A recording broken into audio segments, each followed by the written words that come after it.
when you come on the show. So yesterday, Lester Holt on Tuesday was able to talk to the president of Iran. He said they'll use the money for whatever they want. Watch here. This money belongs to the Islamic Republic of Iran, and naturally, we will decide, the Islamic Republic of Iran will decide to spend it wherever we need it. The needs of the Iranian people will be decided and determined by the Iranian government. Congressman Hyams, can you understand why there are people who are skeptical that this is a good deal when they clearly intend to spend the money on whatever they want?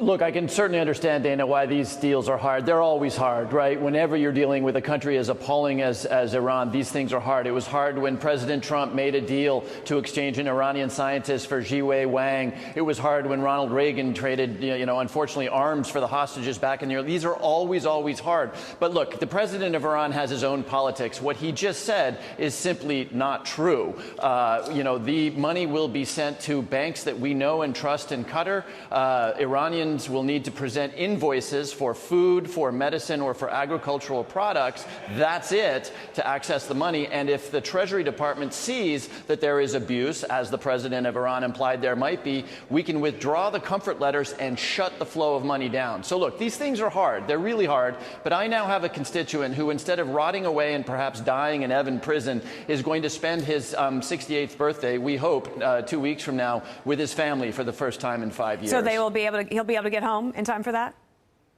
Well, nothing's done until it's done. As you know, you were in the White House for a couple of these negotiations. Until they're on an airplane out of airspace, we don't celebrate. And look, these things are hard. It would be nice to have a world where Iranians or Russians didn't take hostages. But we do have a fundamental commitment, Dana, in both parties, to make sure that Americans don't unfairly rot away in brutal prisons abroad. Well, it would be, but I think the other thing is the principle of, by ratcheting up the fee that they can get in response to a ransom, basically, by taking one of our hostages, do we run the risk of more and more Americans around the world being taken by these types of regimes who want to do us harm, but basically they're just using us either for money or, like in Russia's case, to get really bad people back into custody?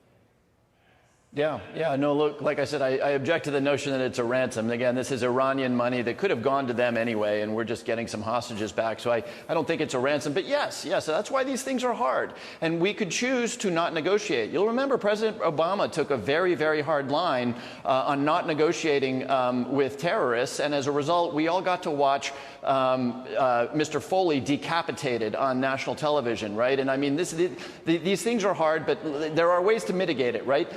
Americans should not travel to Iran, full stop. If you do that, you run the risk you may be taken hostage. And the universities that encourage them to do so should not do that. But I would also say that the Bergdahl trade in the Obama years was also one I guess we could call it complicated, and some people might have thought that was wrong as well. But I'm glad for your constituent, and I'm sure he'll be glad to shake his hand when he gets there. Representative Hyams, thanks for coming on.